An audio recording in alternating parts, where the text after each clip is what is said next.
I fundamentally believe that Jesus was the original youth leader. Like, I believe the disciples were younger teenagers. Peter was probably the oldest. And actually, when you think about it, Jesus looked after a group of teenagers with one of them trying to kill him.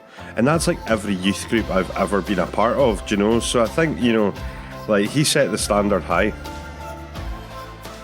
Greetings and welcome to this week's Calling a City to Life, a podcast by Queen's Park Baptist Church in Glasgow. Last week, I think I managed to avoid saying good morning, and instead Ian wished kitchen cleaners, dog walkers, car drivers and keep fitters all the best and listen to the podcast. This week we're wishing DJs, clothes store managers, nightclub bouncers, boys brigaders, wristwatch retailers and youth directors of the Europe, Middle East and North Africa. Or instead we are just wishing Dez Johnstone, because all of that is contained in the one man that is Dez.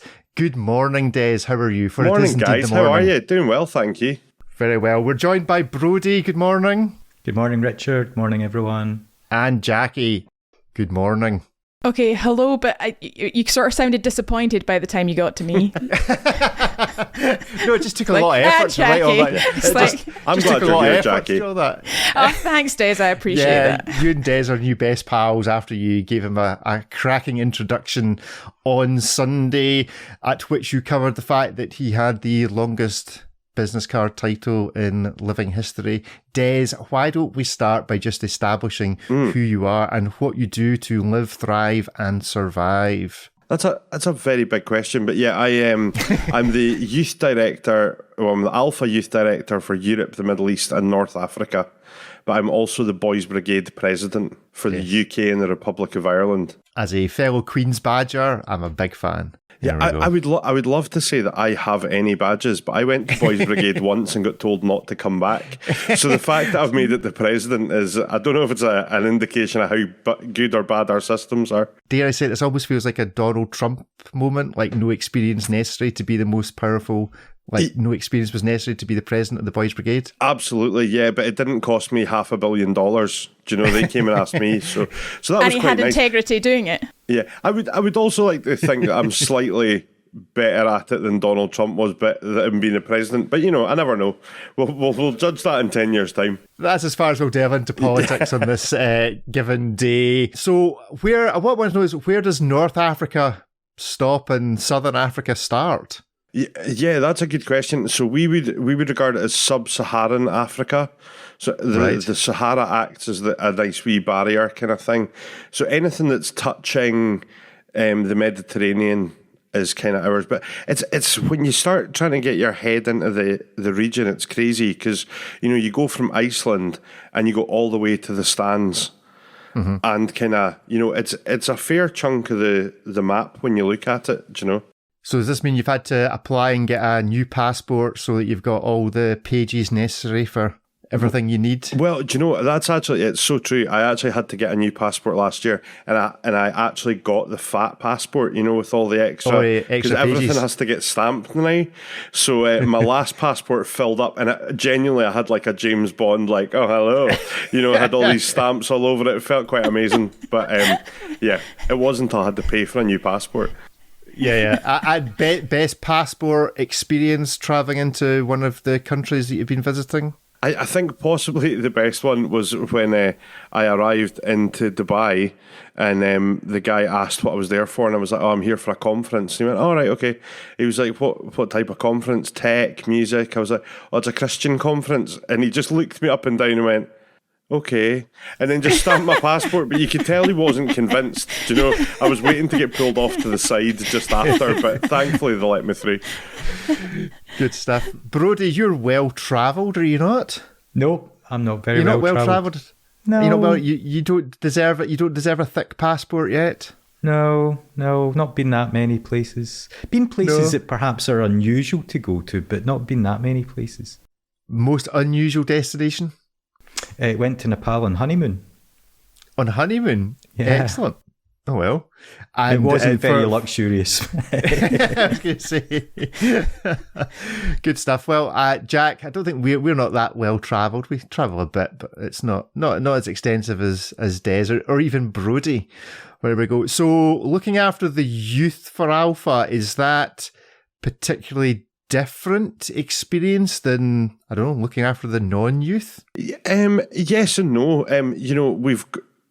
I think when we're talking about Generation Z and the up-and-coming Generation Alpha, which we didn't pay for, by the way, but is so grateful that is going to be the next generation, we're looking at a totally different generation to everything that's came before. They express themselves in a different way. They exist in a they have only existed while there have been smartphones, internet. They'll never buy a postage stamp. They'll never send a fax. They're likely to become so digitally native that they've never actually even had to use multiple type on a phone, to change the letters. They're just a totally different animal. They think differently. They operate differently. And part of it is a drive on from what millennials have created. They're we thought eBay was great. We could buy what we wanted. And then there was the start of, Netflix and BBC iPlayer, or we can select what we want. They've existed in that space their entire lives. That they are the ultimate consumer, the ultimate driver of the future, basically, because they say that they can have everything when they want it, how they want it, and in their time frame, in their space. So, we've done a lot of research with them, and one of the big research papers that we did alongside Biblica, World Vision, Barna, was the open generation research, and that has really lifted out for us a lot of key information about this generation, and that's why we're calling them the open generation, because they're open to everything. And that just makes it so different as Christians. How do you approach that when everything's on the table? Do you know? Mm-hmm. Cool. Yeah, I think Netflix formally closed its postage service only last week, because it started off as a videos by post. I remember it. Formally closed it down just recently. It's now, even Netflix is now only online. So, Dez, we had the pleasure of your company this past Sunday. As is traditional, we do a quick 60-second summary as best you can of what you brought to the church at large. Sure. So get ready without hesitation, deviation or repetition. Give us your 60 seconds. So 60 seconds, here we go. Okay, so nightclub bouncer stroke DJ, drug addict, had an overdose, God took my addiction away, spent 3 years meeting Christians, kind of weird, started reading the Bible, met a girl, asked a girl out, said no, ended up reading the Bible more to prove her wrong, ended up at church after getting invited to Alpha, then had a miraculous encounter with the Holy Spirit, became a Christian, then started being a youth worker, ended up at the Scottish Baptist College, ordained Baptist minister, working for Alpha, crazy wee Eden church plant type thing, and now youth director for Europe, the Middle East and North Africa. So quite a few years then. Yeah, over 15 years. Not much going on. So, Brodie, I'm guessing this is not the first time that you have heard Dez's testimony, because it certainly wasn't for me. It just never loses impact though, right? Absolutely not. And I think on Sunday, bits that I hadn't heard or details I hadn't heard. So, and what can we say of if you were there, it's you're laughing 1 minute, crying the next. And it's just amazing to hear of what God has done in Dez's life. And I think that's one of the great things about Alpha, isn't it? That there's so many fantastic testimonies of what God has done in people's lives. Yeah, it was, I mean, I have to say, Sunday was amazing, Dez. I absolutely loved it. And it's the way that you tell it as well is particularly fabulous. But there were so many things that threw up for me personally, and reflections. One was which, this is kind of going deep kind of quite quickly. You talked about the moment that you overdosed and that you sort of cried out to something, you weren't sure to what, but you were aware of crying out. And then, you wake up the next day and you're like, good, I survived. And rather than feeling this is some great encounter with God, you have that moment of, I'm incredible, I'm invincible, and so on. It had me thinking, and this was maybe just me, probably just me, because I'm a little alternative that way. What areas of my life does God give me grace for? That it's not that he is sanctioning or endorsing the thing that I'm doing, but it's his kindness and love that he's holding me together in that moment. Because we can misinterpret sometimes what his grace in our lives looks like. Because for you, that was kind of like, oh, I'm just amazing. Yeah, well, absolutely. You know, I actually genuinely think back to that moment and wonder if God was sitting there kind of like, ta-da, I'm here. And then had his head in his hands as he went, how has he missed this? Do you know, like, and I think, you know, how often is that the case for other things, you know, or how often has it been the case that we've been praying for something and then something happens, but we forget about the prayer? Or, you know, maybe something prophetically said to you in January, but it doesn't hit until August. But we miss that, you know, and miss that actually is on this journey with us the whole time. And yeah, I think you're absolutely right. How do we pull out those moments of grace, and how do we really recognise it? You know, I think hindsight's really, really good for helping with that. Yeah, it definitely needs to be something we work on more, I think, of looking at actually where is God really at work right now in the moment with us that we're perhaps not seeing him, do you know? Yeah, I certainly was feeling personally the sense of what areas of my life do I feel because I'm surviving them, for want of a better word, that therefore God's pleased and he's saying hang around there, as opposed to God saying, well, actually, I'm just giving you grace for that because that's the kind of father I am and I'm helping you and supporting you. But it doesn't necessarily mean that I think these are good choices that you're making. And I just wondered, I don't know, Brodie, does that feel very left field to you, or do you see that? No, I think so. I was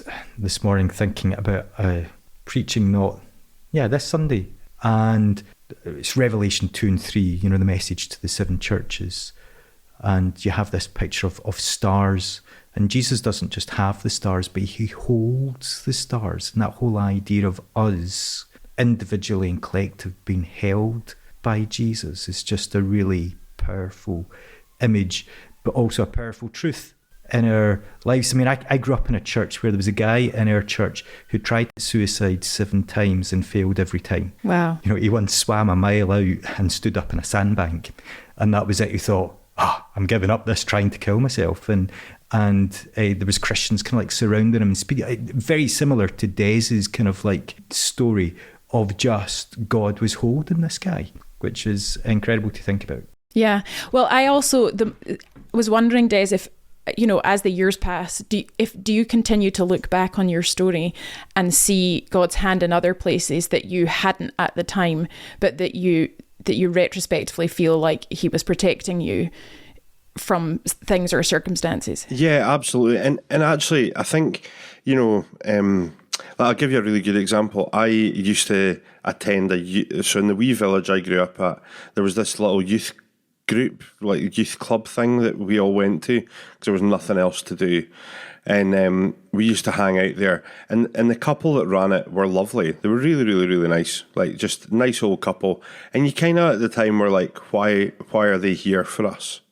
Do you know? But didn't really think anything about it because you're teenagers and they're like, they are there to serve us. Do you know?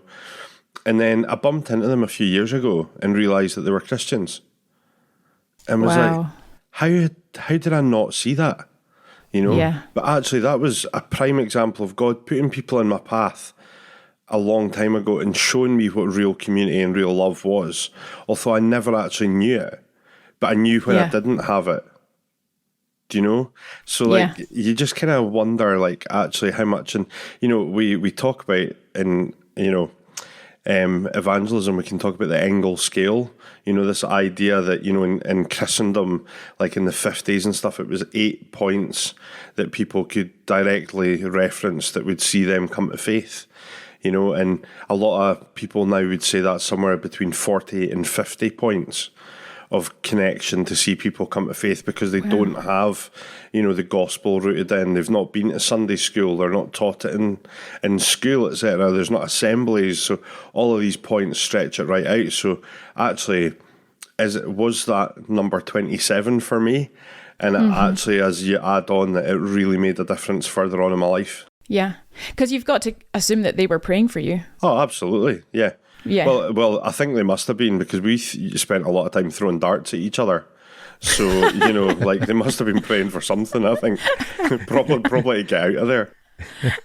And, for every youth leader out there, or, people who are involved and feel like they're working with people who are ungrateful or not really that interested, it just shows you never know what you're doing is doing. It is always part of a story. Isn't that the amazing thing about God? It's just... And for people who have been brought up through that and remember that, go and try and look up on Facebook or LinkedIn or wherever your old youth leader and send them a note and a message to say, yep, I made it. I'm still here. I'm still fighting the good fight. Absolutely. Because, 20, 30 years later, that might just be the thing that helps them in whatever they're going through, is the fact that the work they put into you all those years ago has had some fruit that they maybe have no idea about. I fundamentally believe that Jesus was the original youth leader. Like, I believe the disciples were younger teenagers. Peter was probably the oldest. And actually, when you think about it, Jesus looked after a group of teenagers with one of them trying to kill him. And that's like every youth group I've ever been a part of, So I think, like he set the standard high. I think so much though as well. We've talked quite a lot in this podcast for as long as we've been doing it now about testimony and the power of testimony and the importance of testimony. And yours is fairly spectacular. I have testimonies that maybe aren't quite as exciting as yours, certainly not as funny. But the importance of testimony cannot be overlooked. And when we were at the Alpha Leadership Conference this year, and for me, the standout thing, I could have sat all day, every day, listening to the stories of people and their lives and the things that God has done and the things that God is doing, because it never fails to stir up within you something about just hungering after and feeling, what part am I playing in somebody else's story and journey, and what does it encourage me to do? What does it call me into? And Brodie, we've talked quite a lot on this, haven't we? Just wanting to encourage this more as a culture, even within our church. Yeah, and I think that's a challenge, isn't it?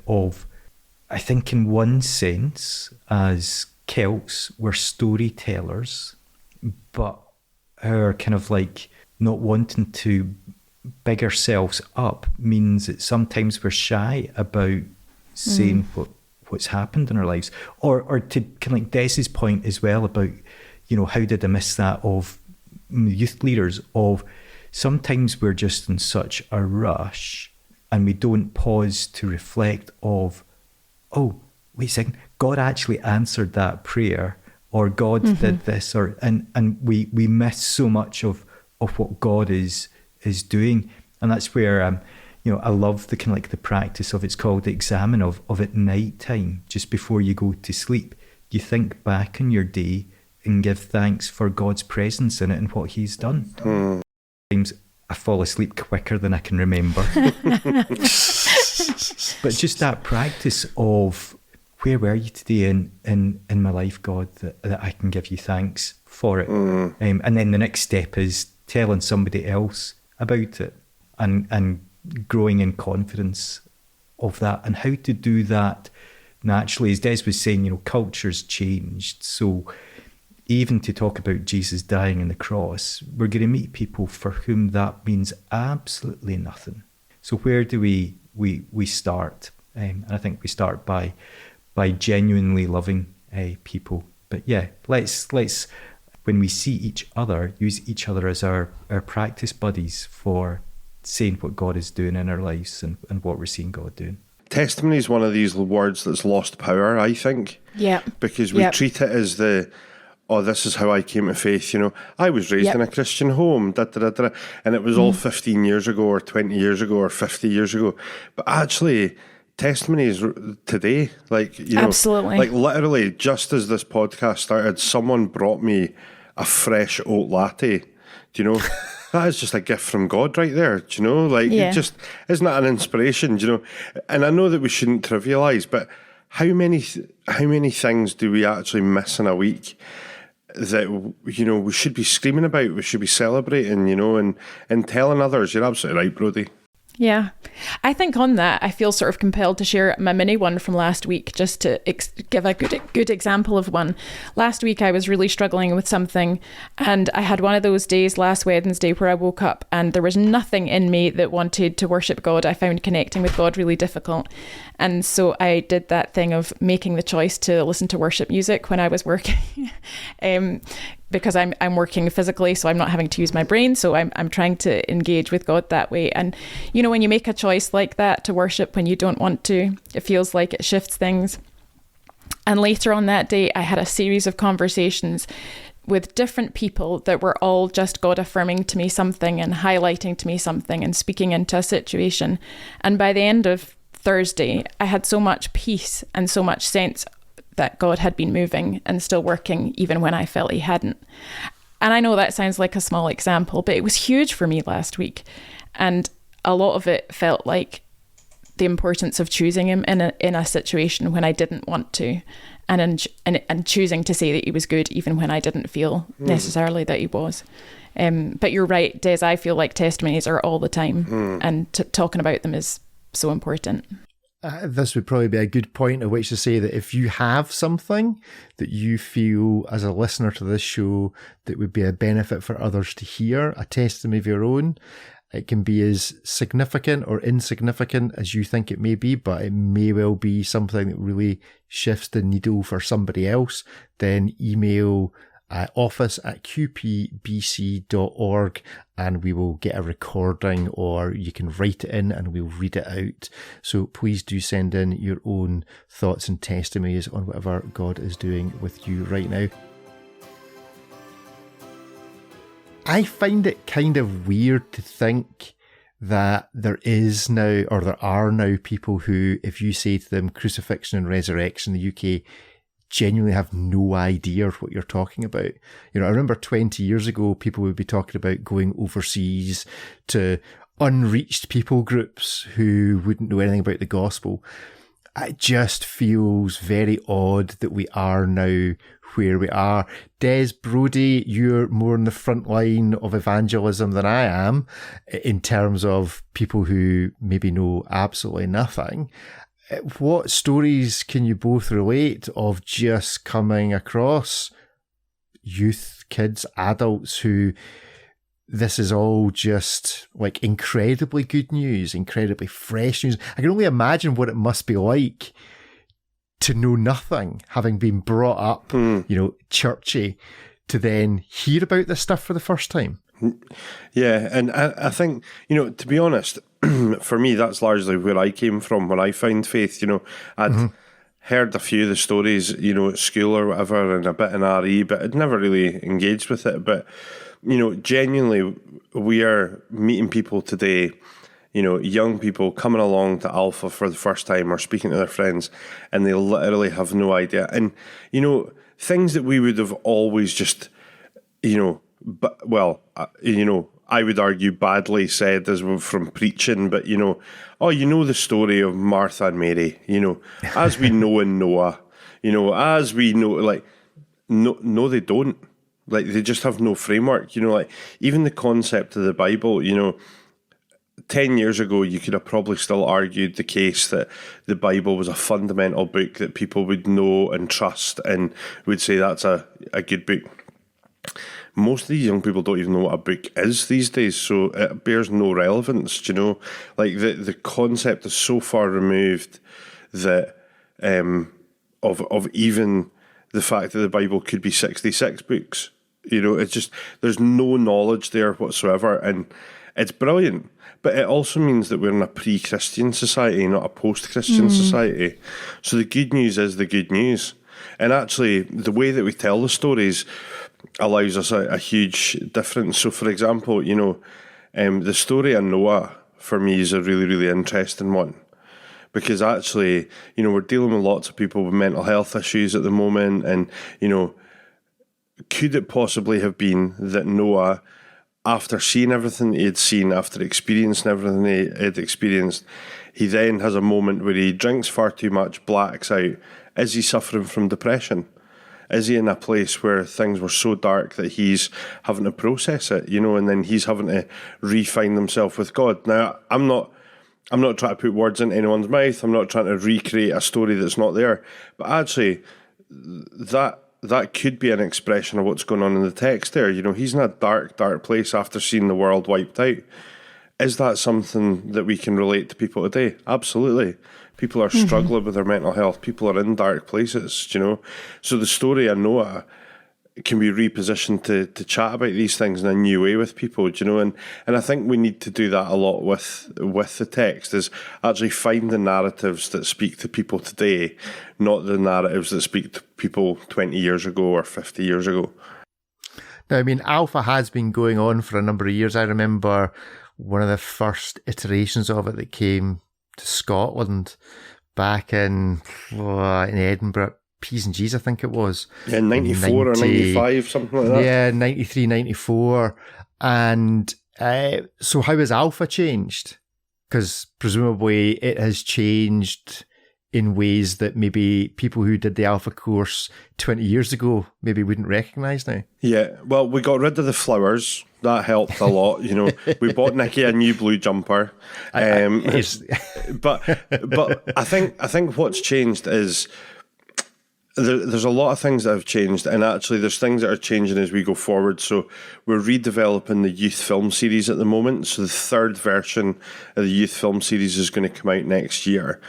And it is a total departure from everything we've ever done before, because the questions that young people are asking today are not the questions that they were asking 20 years ago, 30 years ago, or even 5 years ago. That things have moved a lot. So we're having to redress that and look at things like, what does the Bible say about environmentalism? Where is social justice, today in the Black Lives Matter movement? What's the Bible got to say about that? And I think there's a lot of topics that young people want to talk about today, and that actually just people in general want to talk about today, that we've largely avoided in church. So I think we're trying to find that, but the place that all of this happens the best for in Alpha is in the small group. The small groups have got no framework really, except for this is a safe space to have a conversation. So the topics and the conversations in there are radically different every time. There's a reason that Nicky is in his 97th small group, and it's so that he is constantly boots on the ground, hearing what people are thinking right now, today. Where's culture at? What are people talking about? So that we can continually be resharpening ourselves to be in that space. Cool. Brodie, how have you seen it develop in a church context? Because, Des has been operating on the Alpha side of it for these years. You've obviously been operating it on the church side. How has it changed within QP, and what can people expect of the Alpha courses that are coming up in October? So the first Alpha course I ran was before I was in QP, and this will date of used an overhead projector. Now, back to things that people don't know what they are. If you're under one of a the certain scrolly age, wheels? Yeah, no. I'd drawn like wee cartoons. Right, okay. Kind of like, because it was a youth Alpha. It's like poster paint and stuff like the guys used to get in the street that would. No, I didn't. I didn't do it live. I'm not that. Yeah. So I think the whole film series stuff has been so helpful in many respects, because it does some of the heavy lifting and allows us as hosts to concentrate on being hosts, and hosting that conversation. And that's the challenging part, isn't it, of allowing enough space for the guests to ask their questions and to chat with each other. And that's the thing that I love, is when kind of like you can just sit back and let the guests kind of like almost evangelize each other. Is brilliant. And then if you need to step in, you step in. And I think at QP we've done alpha in very different ways. I think, was it 10, 12 years ago, we decided to make a significant investment in terms of how we profiled alpha within the church and how we ran it. Lockdown presented its own challenges for how we ran alpha and went online with it.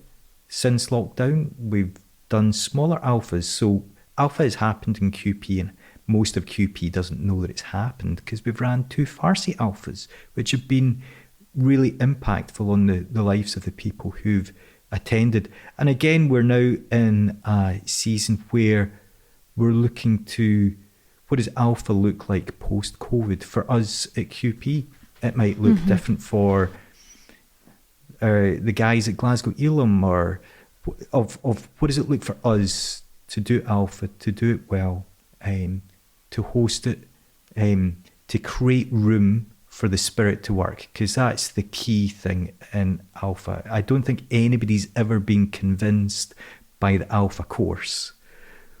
What impacts people is it's an opportunity for them to encounter God, and that's the work of the Holy Spirit. We're just there to create an environment where people can be close enough to the flame that they get warm. So alpha's changed, so it'll be interesting to kind of like see people's reflections on how alpha happens this time round post-COVID. Des, that there must be some bleeding edge examples of people you come across who are using alpha in great ways but unintended ways. Any particular examples that spring to mind? Yeah, loads. If you can dream it, think of it, or come up with it, somebody's probably had a go at it with alpha. One of my favourite stories was a group of young guys who were just hanging out with their mates. They were paddleboarding and surfing, and they just got chatting about God, and they were like, "Oh yeah, well, if you guys have all got questions, I suppose we could do alpha."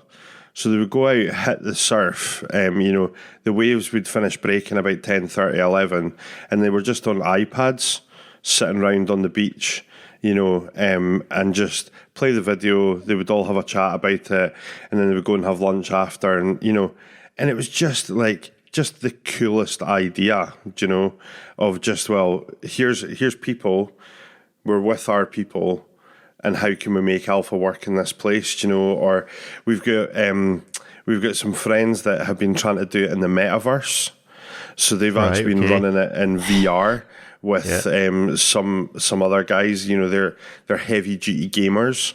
They're all started chatting about God one night, and they're like, hey, well, why don't we set something up? So they set up a metaverse room. They're all in this kind of like VR space, and you're just like, this is crazy, and one of them was like, how cool would it be to have Nikki sitting there in your room with you, or, Ben and Jason and it was just like, all these things are possible with the future, I guess, and we've also got people who are just doing beautiful alpha. Like one of my favourite things is that alpha actually started as a dinner party.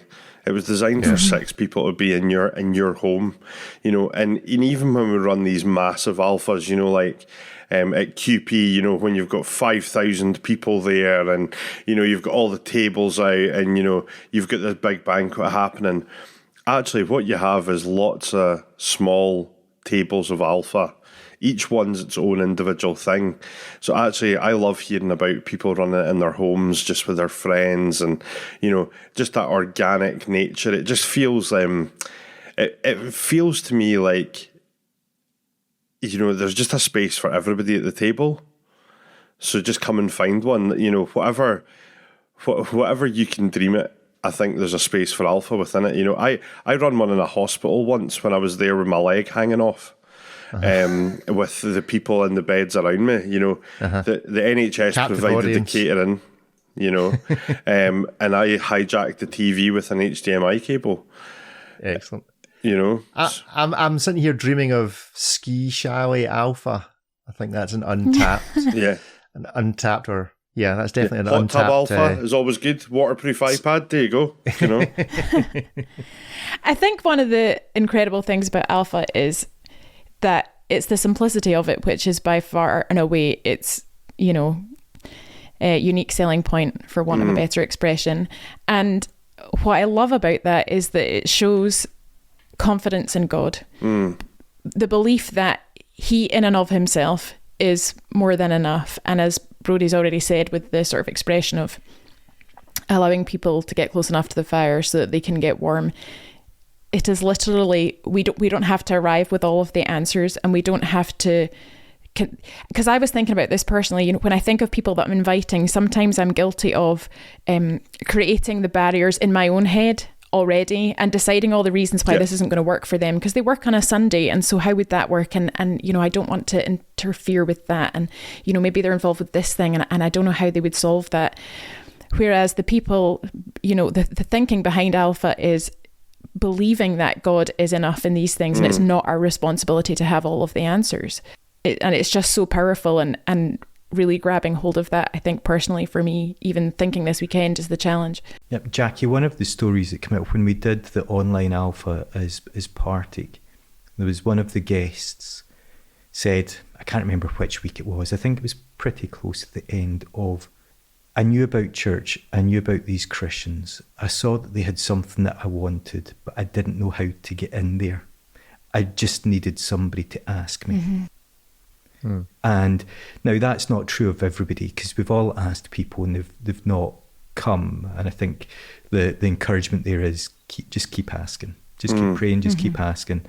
But there was somebody, and I wonder how many of those people there are who, do you know what, they're searching, they're curious about church, they're curious about Jesus, they do know something, they're not part of the generation that don't know anything, and they just are looking for somebody to ask them, to get them, say, come on in, and it can be as simple as that.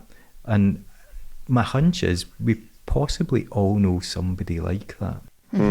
Are we not also guilty of, and this is maybe me, Des, you might have some thoughts on this, but we can be guilty of looking at people, friends that we have who aren't Christians, who seem to have a fairly straightforward life, so there's no major drama in it, and they have their family and their children or whatever and their jobs, and they seem to be quite happy, and we can write a narrative in our head that says, I don't want to sort of rock that boat, because actually being a Christian can be quite hard, and actually that also then means that they need to go to church, and also church can be quite hard, and so we also can do that thing of, and maybe they're not really looking for anything because maybe they're quite happy, and we tell ourselves they don't need to, like, it's crazy.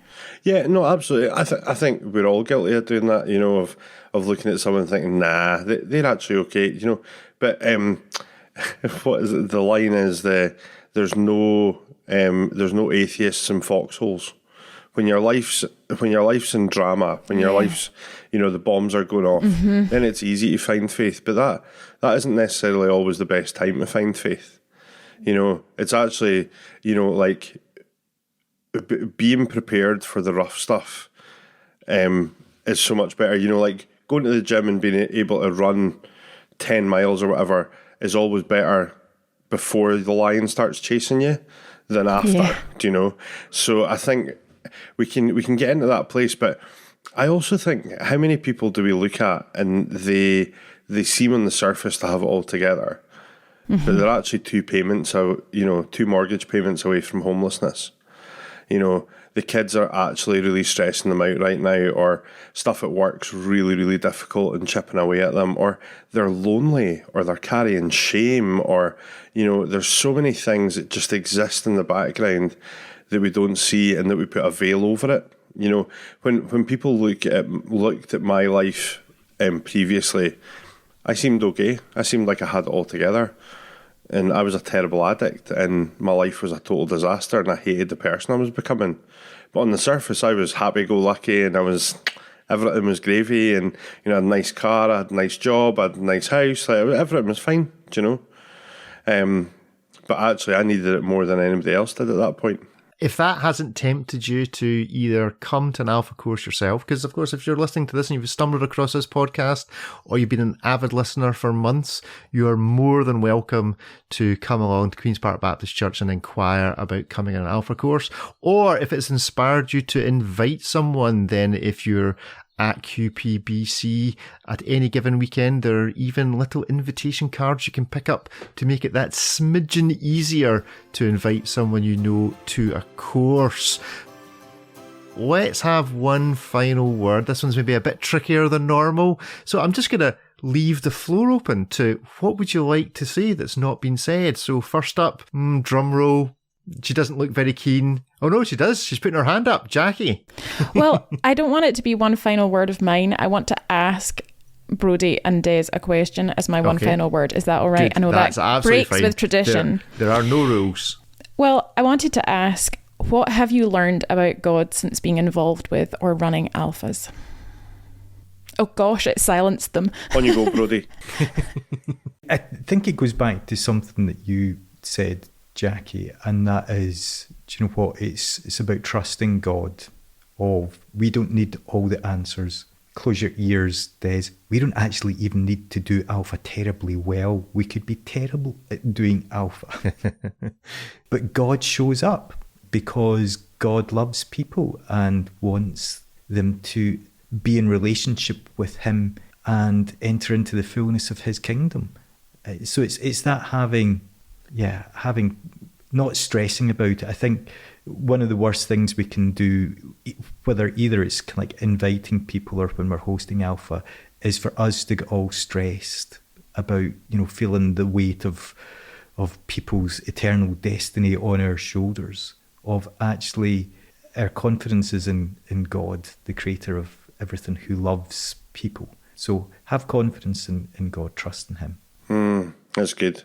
What have I learned? I've learned so much. I think the thing that I always come back to is that there's no question too big for God. Like, no matter where you are, no matter what's going on, no matter how rough everything seems, he just wants to have a chat with you. He just wants to meet you where you're at, and his love for you will fix everything.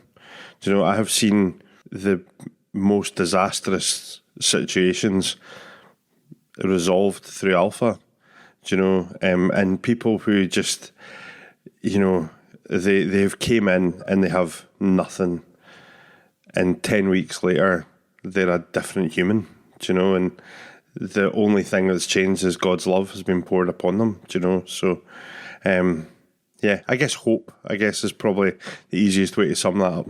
That's good. Thank you. Well, it feels like that might have been the final word, but I'll ask just in case there's anything else. Brodie, anything else to say? Well, I guess the obvious thing to say is, do you know what? At QP, we're running an alpha course. Did you know? Did you know that? You haven't got that so far then. Yep. You ain't been listening properly.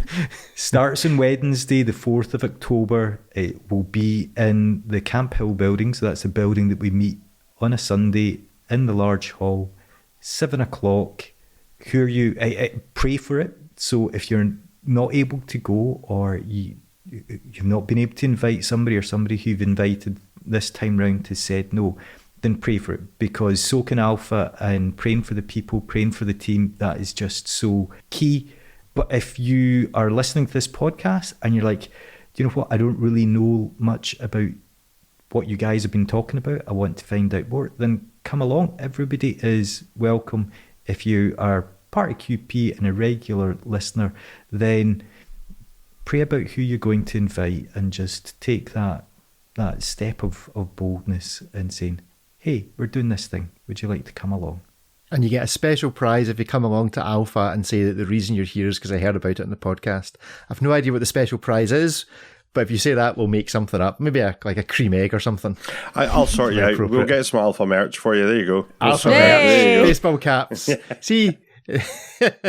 Well, Des, you preached on Sunday and we very much enjoyed it. What would you like to leave us with today? It's too hard. How do you sum up everything that we just chatted about? I think what I'd love to leave you with today is there's a space for you at the table. There's a room for you at the end, however you want to describe it. But just know that no matter what's going on in your life, that there's a space for you at Alpha, there's a space for you in church, and that God loves you.